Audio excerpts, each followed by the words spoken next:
नमस्कार दोस्तों, India news के डिजिटल प्लेटफॉर्म पर आपका स्वागत है। मैं अभिषेक सिंह। सूडान में आरएसएफ फोर्सेस ने फिर से हमला किया है।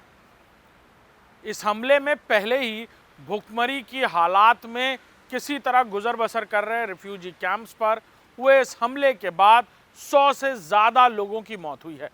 ज़मीनी और हवाई हमले में तकरीबन 20 से ज़्यादा बच्चे और बड़ों की मौत बताई जा रही है।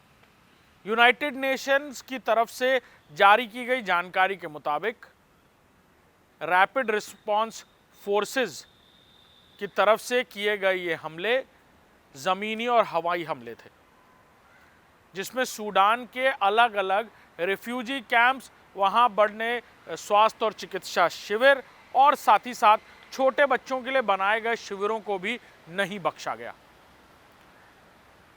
सूडान के रैपिड रिस्पांस फोर्सेस की तरफ से किए गए ये हमले इतनी भयानक तरीके से किए गए कि तकरीबन कई घंटों तक चलने वाले इन हमलों में ज़मीनी और हवाई हमलों ने पूरी तरह उस इलाके को धुएं के ढेर में बदल दिया था।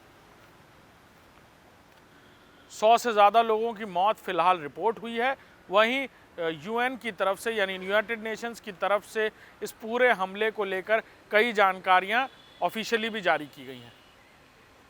उन्होंने बताया कि भुखमरी की हालत में रिफ्यूजी कैंप्स में शरण लिए हुए इन शरणार्थियों पर हुए ये हमले पूरी तरह आरएसएफ यानी रैपिड रिस्पांस फोर्सेस की तरफ से किए गए हैं। ज़मीनी और हवाई हमलों ने न सिर्फ पूरे इलाके को धुएं के गुबार से भर दिया था, बल्कि छोटे बच्चों के कैंप्स और स्वास्थ्य और चिकित्सा शिविरों को भी इस हमले में नहीं बख्शा गया। सूडान में पहले ही बड़ी तादाद में बने इन रिफ्यूजी कैंप्स और बॉर्डर के इलाकों में बाकी यूनाइटेड नेशंस और कई सारी इस तरह की संस्थाओं की तरफ से वहाँ पर इस तरह के रिफ्यूजी कैंप्स में अलग अलग तरीके से स्वास्थ्य और चिकित्सा के शिविर लगाए जाते रहे हैं। ऐसे में सूडान की तरफ से किए जा रहे हमले यानी सूडान की अलग अलग फोर्सेस की तरफ से, मिलिट्री फोर्सेस की तरफ से किए जा रहे ये हमले कहीं ना कहीं सीधे तौर पर इन रेफ्यूजी कैंप्स को वहाँ पर से हटाने और देश में घुसपैठ को ना करने को लेकर ये उठाए गए कदम के रूप में पहले भी कई बार इस तरह की बातें कही गई हैं। लेकिन वहाँ सूडान की आर्थिक स्थिति और वहाँ पर इस तरह शरण लिए हुए इन रिफ्यूजी कैंप्स में किए गए इस तरह के हमले को लेकर बड़े पैमाने पर यानी इंटरनेशनल कैनवर्स पर इस बात की खासी मुखालिफत की जा रही है।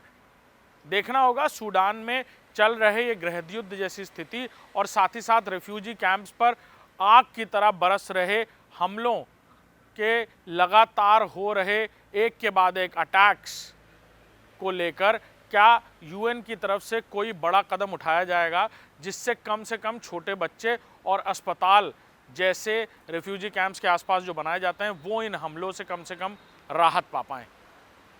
नमस्कार।